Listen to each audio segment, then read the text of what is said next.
hubungan keuangan pusat dan daerah.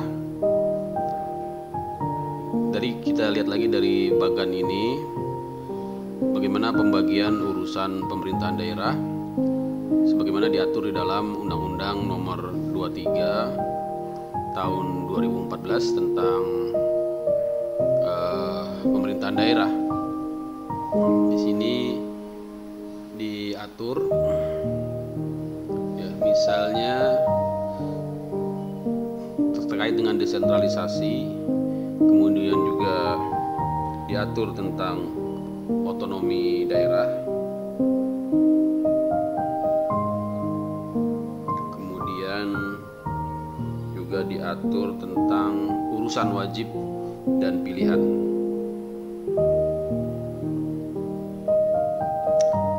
Untuk urusan wajib, ya, yang terkait dengan pemerintah daerah, ini diatur di pasal 12, artinya pendidikan, kesehatan, kemudian pekerjaan umum, kemudian juga ketentraman, ya, ketertiban, perlindungan masyarakat, dan sosial. Ini yang menjadi urusan wajib dari pemerintah daerah. Kemudian urusan wajib yang tidak terkait dengan pemerintah daerah, bukan pemerintah daerah, ya, pelayanan dasar, maaf, ya.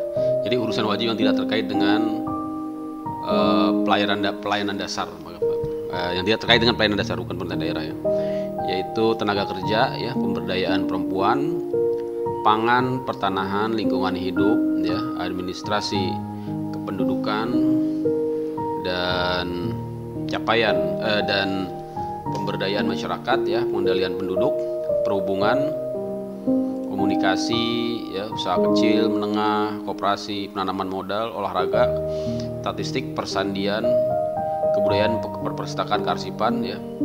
Kemudian yang menjadi urusan pilihan, ya, apa sih urusan pilihan itu? Jadi urusan pilihan itu tergantung karakteristik, ya, dan keunggulan daerah, sehingga tidak wajib pelaksanaannya berdasarkan, ya, sistem pemerintahan yang ditetapkan oleh pusat, ya. Itu, ya, teman-teman, ya. Apa itu urusan pilihan? Itu pertanian, kehutanan, energi, pariwisata, ya, kelautan, perdagangan, perindustrian, dan transmigrasi. Berikutnya,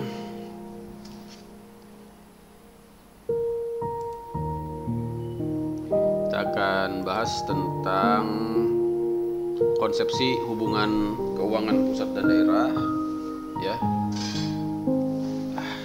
Sini ada beberapa konsep yang harus kita pahami, ya. Yang pertama adalah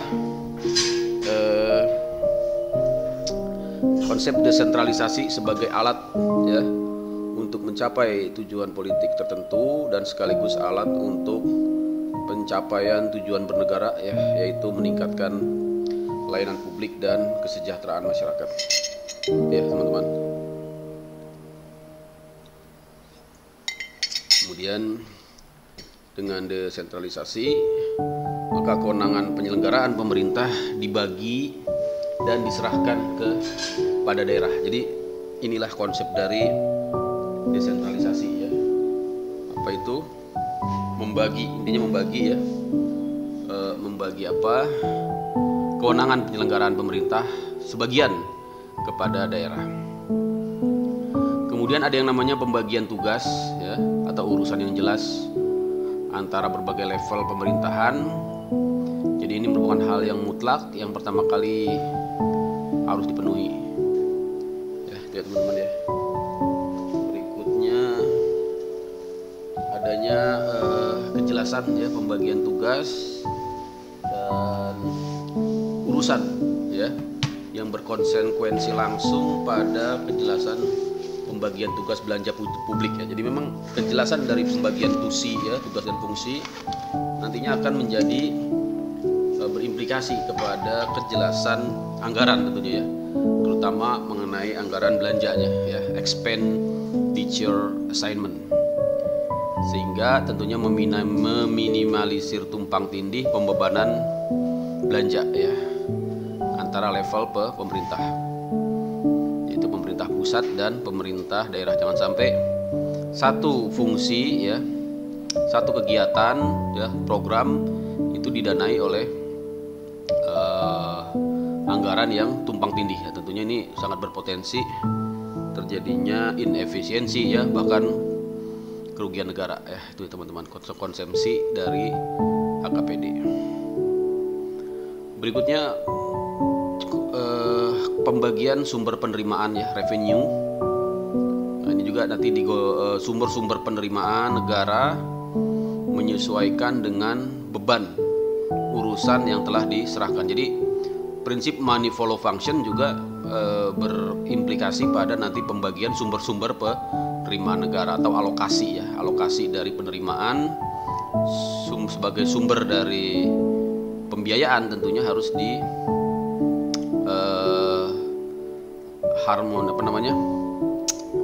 harus dikaitkan ya dengan beban ya urusan yang tadi diserahkan kepada masing-masing daerah ya teman-teman ya. Nanti kita lihat bagaimana rumusannya. Ini konsepsi dasarnya dulu. Berikutnya yang menjadi konsepsi dari hubungan keuangan pusat dan daerah, di mana titik beban desentralisasi fiskal adalah desentralisasi di sisi pengeluaran. Nah ini ya. Jadi titiknya adalah di pengeluaran sebenarnya ya, titik beratnya ya. Desentralisasi ini pada bidang pengeluaran. Jadinya artinya memang memberikan pelimpahan ya, tugas ataupun wewenang ya, termasuk juga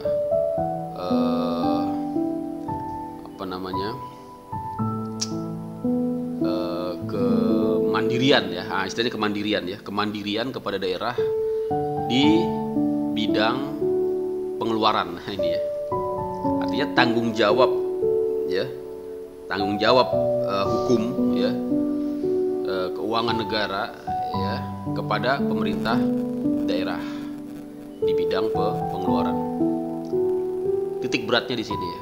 Hal ini dilakukan kepada daerah ya dengan diberikan transfer dana yang relatif besar. Nah ini ya, karena nanti pembebanannya kepada daerah, otomatis implikasi dari kebijakan atau konsepsi tersebut ya harus diberikan juga sumber penerimaan berupa transfer daerah yang relatif besar ya. Nah, tentunya harus sebanding dengan kewenangan ya. Kewenangan juga harus luas. Kewenangan untuk apa? Untuk melakukan kegiatan ya, untuk melakukan pendanaan ya, pengeluaran sesuai dengan prioritas dan kebutuhan daerah. Itu ya teman-teman.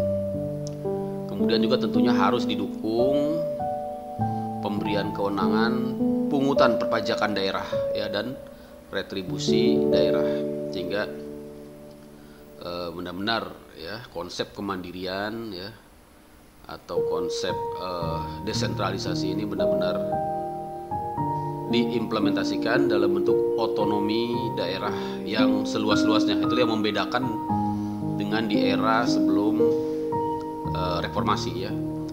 Kita sudah mengenal yang namanya otonomi daerah, tapi memang pada prakteknya ya masih sangat tergantung ataupun masih tersentralisasi di pusat gitu ya. Nah ini yang membedakan dengan konsepsi yang ada di era reformasi, apalagi sekarang sudah masuk ke era berikutnya gitu ya, yaitu adanya otonomi daerah yang diperluas ya teman-teman. Kemudian sesuai dengan esensi dari otonomi daerah, maka sebagian besar dukungan dana dari APBN berbentuk block grants ya, artinya apa? Bebas digunakan oleh daerah ya, tentunya tetap melekat aspek pertanggungjawaban keuangan negara ya, tapi dari segi kebijakan ya, dari segi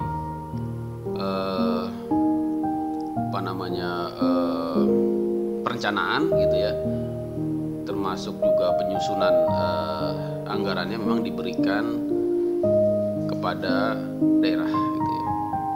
block grants didukung juga dengan specific grants yang berfungsi untuk pengawal ya.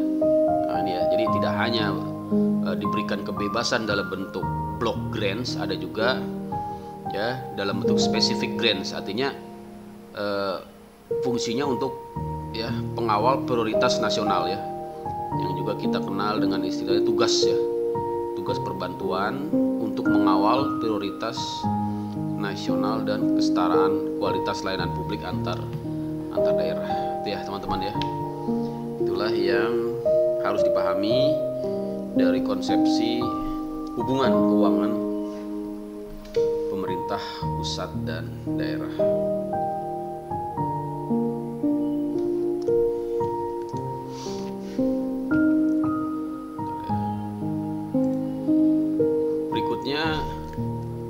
Berikutnya kita lihat konsepsi keuangan pusat dan daerah juga dari segi pinjaman ya, di mana daerah untuk mendorong perekonomian dapat melakukan pinjaman, tentunya dengan mekanisme persetujuan dari DPRD ya, untuk di level daerah ya. Itu ya teman-teman ya.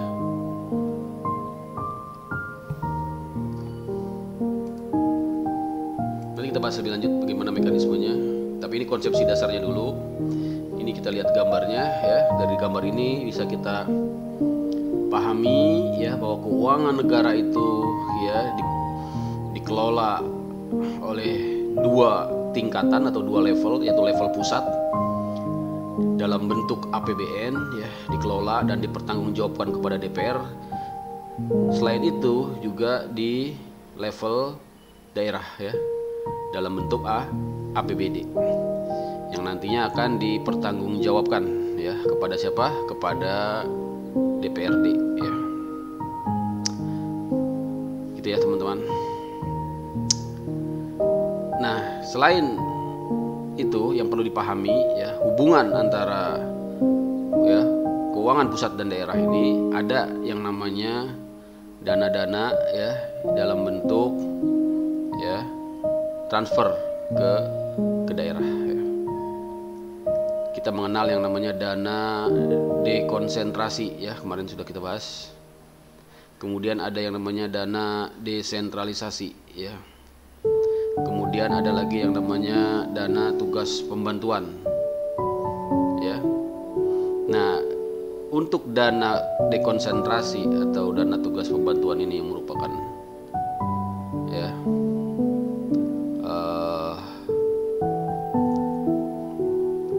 dana transfer ke daerah. Ini dikelola ya oleh gubernur ya atau bupati ataupun wali kota, namun ya dipertanggungjawabkan juga kepada kementerian atau lembaga yang memberikan ya transfer tersebut.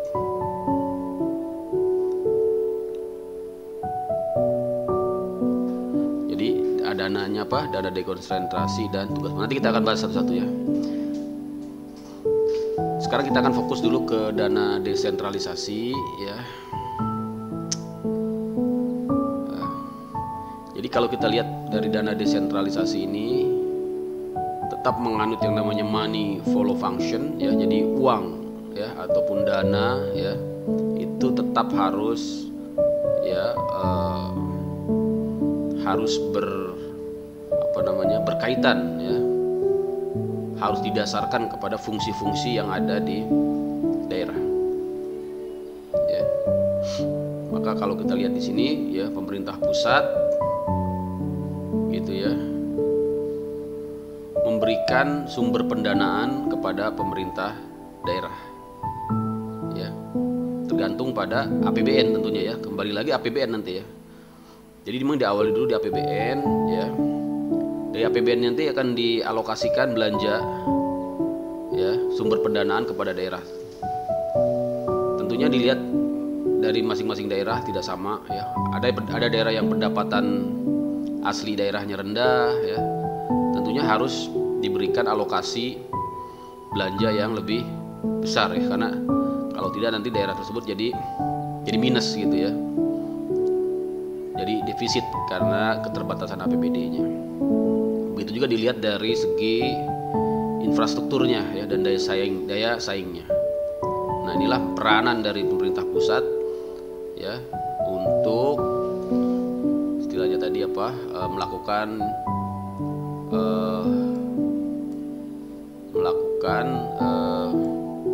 transfer daerah ataupun dana-dana dalam bentuk desentralisasi tadi ya. Nah,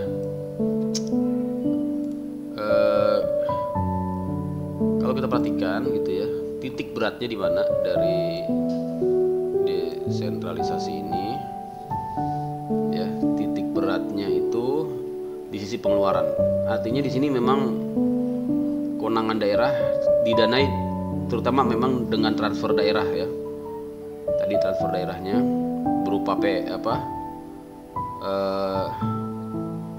macam-macam ya. Transfer daerah hibah ya, bisa outsource, dana outsource ya. Itu ya. Dana bagi hasil ya.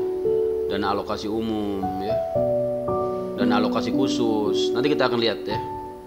Itu sumber-sumber pendapatan daerah. Memang sebagian besar dari transfer APBN ya. Itu ya teman-teman ya. Nah, dari transfer daerah tersebut ya, dari dana yang diperoleh dari transfer daerah tersebut, di sini juga memang diberikan kepada daerah untuk melakukan diskresi ya, kebijakan, kewenangan untuk menggunakannya. Selain itu juga didukung penguatan yang namanya local taxing power, artinya diberikan hak pemajakan daerah kepada pemerintah daerah ya. Tentunya didasarkan kepada undang-undang ya pajak daerah ya dan retribusi daerah.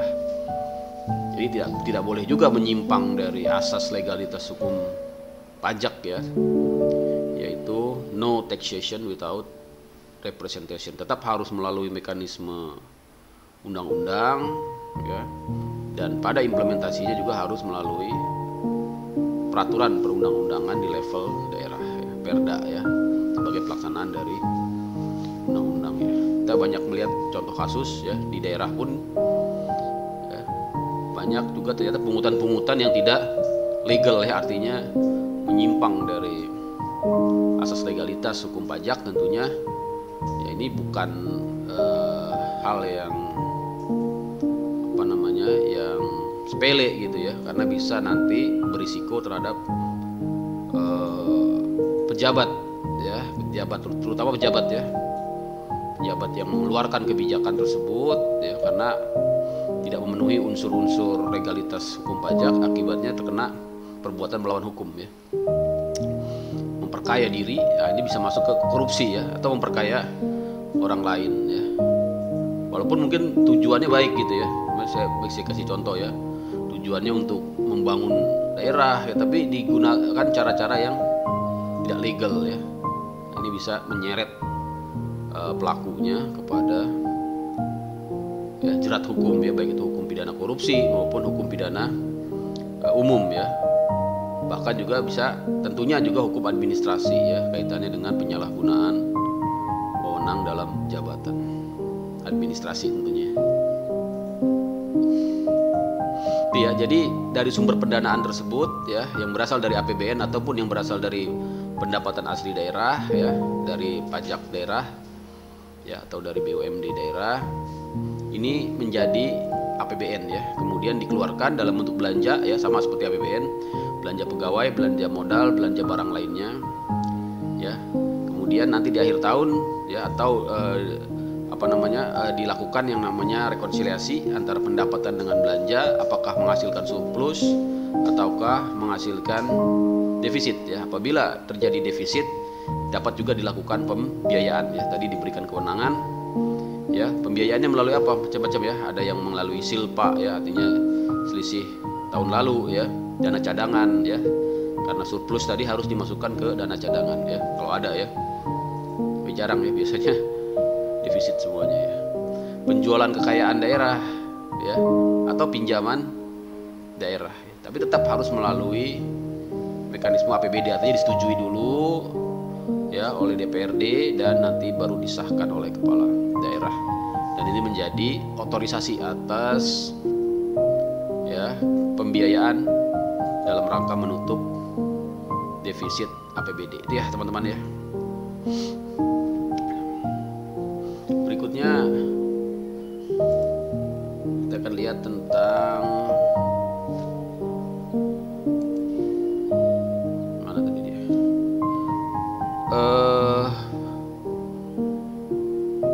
Apa nih? Penyelenggaraan urusan pemerintahan dan sumber pendanaan. Ini masih tentang sumber pendanaan ya. Jadi kalau kita kaitkan tadi dengan gambar sebelumnya ya, ini hampir sama sebenarnya. Tapi ini digambarkan dengan cara yang lebih lebih detail ya di sini ya. Jadi penyelenggaraan urusan atau kewenangan pemerintah itu ya ada 3 ya kemarin ya. Urusan absolut. Nah ini yang harus dikelola oleh pemerintah pusat, tidak bisa diserahkan, didelegasikan ya, diberikan kepada daerah. Apa itu urusan absolut? Yaitu politik luar negeri, pertahanan, keamanan, justisi, moneter, fiskal ya, dan agama. Ini dikelola oleh pusat dan tentunya masuk ke dalam pembiayaan ataupun sistem ya APBN ya teman-teman ya. APBN. Nah, di luar urusan absolut ya yang 6 tadi ya disebut dengan urusan bersama ya. Urusan bersama artinya tidak dia baik pusat maupun daerah sama-sama ya mengurusi gitu ya, sama-sama berwenang mengurus, tapi nanti ada pembagiannya ya. Nah, yang murni untuk kabupaten untuk daerah disebut dengan urusan wajib dan pilihan ya, itu ya teman-teman ya. Tadi kita sudah jelaskan itu ya. Jadi nah untuk urusan bersama ini ya, baik itu yang wajib maupun yang pilihan ya, yang ada di luar urusan absolut, ini ada yang dikelola sendiri ya oleh pemerintah pusat, ada yang dekonsentrasi ke provinsi ya. Itu ya teman-teman ya. Nah, dari mana sumber pendanaannya? Sumber pendanaannya dari APBD ya, tentunya melalui PAD ya. Tapi ada juga yang dari APBN, yaitu dari dana transfer ya. Itu ya teman-teman ya. Dana transfer tadi, dana transfer ada macam-macam, kita sudah lihat ya. Ada beberapa nanti dana transfer, misalnya dana bagi hasil, dana alokasi umum, dana alokasi khusus, dan dana transfer lainnya. Nanti kita bahas satu-satu. Nah, kemudian ada juga urusan ya, urusan pemerintahan yang di luar urusan absolut ini, yang desentralisasi ya, kepada provinsi, kepada kota atau kabupaten, dan juga kepada desa ya, yang disebut dengan tugas perbantuan ya. Ada juga yang namanya tugas perbantuan ya, tugas perbantuan. Jadi tugas perbantuan itu sebenarnya urusan pusat gitu ya, urusan pusat, tapi dia diperbantukan ke daerah dalam rangka mengoptimalkan gitu ya tugas-tugas pusat tersebut. Itu ya teman-teman ya.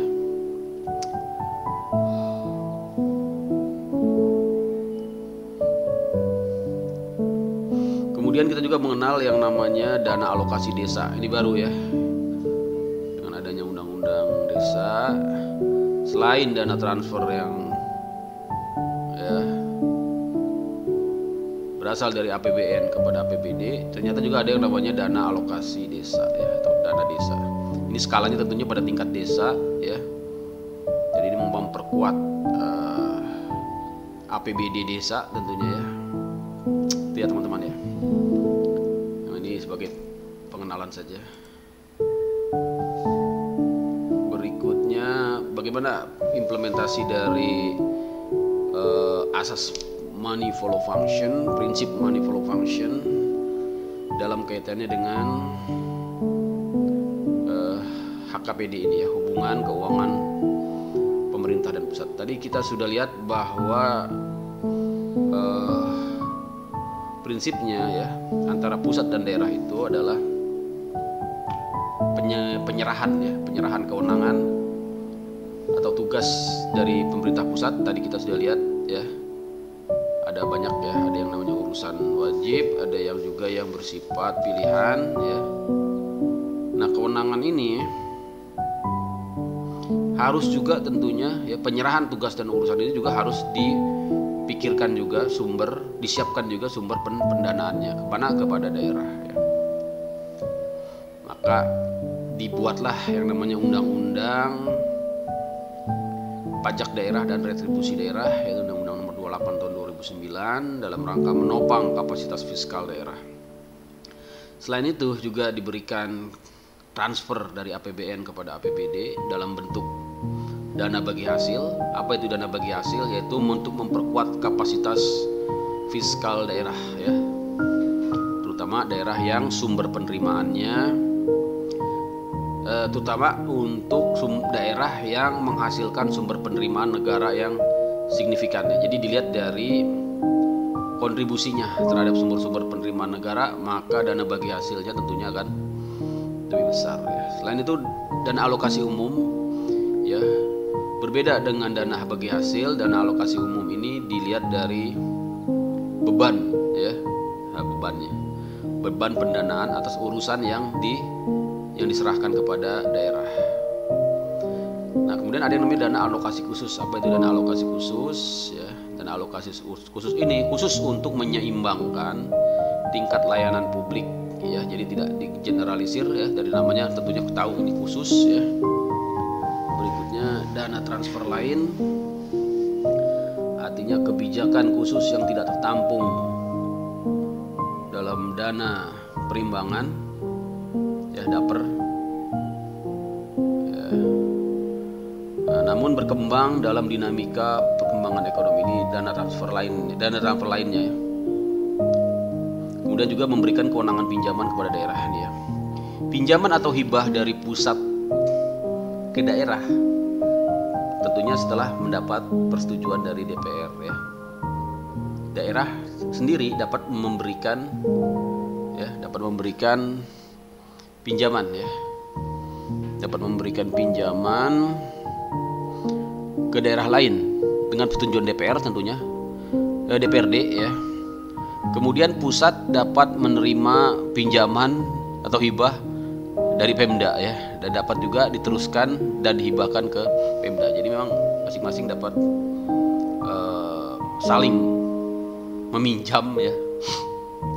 Tentunya semuanya kembali kepada mekanisme APBN dan APBD ya. Kemudian pendapatan di daerah ini ya, macam-macam pendanaan ya, dengan pinjaman tadi ya. Daerah juga dapat menerbitkan obligasi ya, obligasi daerah. Syaratnya adalah apa?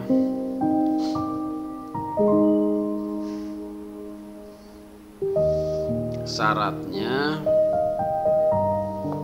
ya WTP ya, laporan keuangannya sudah WTP, kemampuan keuangannya juga ada ya, bahkan juga bisa melakukan kerjasama ya dengan swasta ya teman-teman ya, selama tentunya dapat dipertanggungjawabkan. Jadi kita lihat di sini, apakah tujuan dari hubungan pemerintah pusat, hubungan keuangan pusat dan daerah ini agar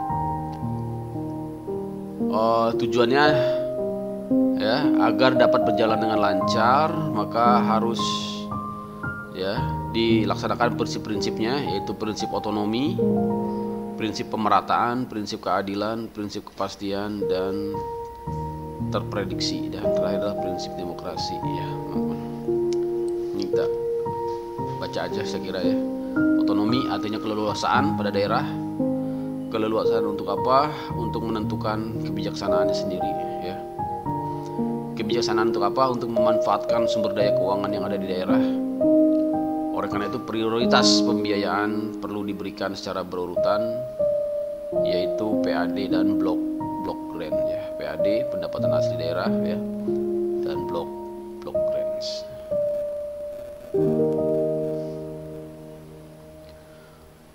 Berikutnya pemerataan, ya, sedapat mungkin diusahakan terciptanya pemerataan pelayanan di seluruh wilayah Indonesia. Keadilan, ya, daerah penghasil utama pendapatan negara perlu diberikan kompensasi. Berikutnya prediksi, kepastian dan terprediksi, ya, dan juga adanya demokrasi. Saya kira ini bisa, ya, dipahami. Kemudian juga pemberian kewenangan perpajakan, local taxing power, dan juga kebijakan transfer keleluasaan untuk belanja, ya. Untuk local taxing power di sini kita lihat kronologisnya, ya. Mulai dari tahun 74 sebenarnya sudah kita mengenal pajak-pajak daerah, ya. 40 jenis pajak dan 150 jenis retribusi di masa, ya, undang-undang awal-awal kemerdekaan. Kemudian pelimpahan pajak pusat, ya, PKB, ya, BPNKB dan lain-lain. Kemudian setelah reformasi, ya, krismon krisis moneter tidak banyak berdampak terhadap peningkatan PAD daerah. Akhirnya pajak-pajak daerah justru dibatasi, ya. Nah, baru di tahun 2000 adanya open list, ya.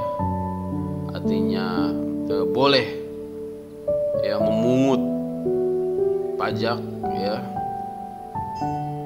Beda dengan prinsip yang tahun 2008, yaitu prinsip close list, artinya hanya boleh memungut yang tercantum dalam undang-undang pajak. Jadi memperkuat asas legalitasnya dengan menggunakan istilahnya close list, ya, close list. Jadi yang dipajaki itu hanya yang ada di dalam undang-undang, tidak boleh lebih, ya, kurang boleh, gitu, ya.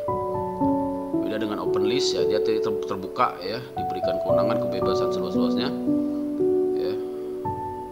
Akibatnya terjadi, ya, pungutan daerah yang bermasalah, sulit untuk dikendalikan, ya.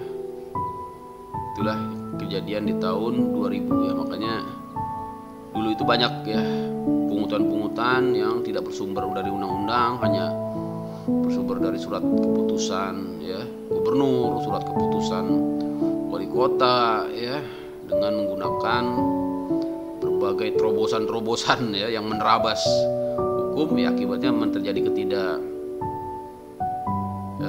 ketidakjelasan, ketidakpastian, ya, dan juga akhirnya menjadi permasalahan hukum, ya, sampai ke tingkat aparat penegak hukum, ya, teman-teman, ya. Bisa jelas saya kira ini. Saya kira ini, ya, untuk asas-asas penyelenggara otonomi daerah. Nanti teman-teman bisa baca, ya. Ini tidak akan saya bahas, ya, karena ini lebih kepada prinsip-prinsip penyelenggaraan keuangan daerah, ya. Baik, terima kasih. Assalamualaikum. Nanti kita akan bahas di pertemuan berikutnya. Assalamualaikum.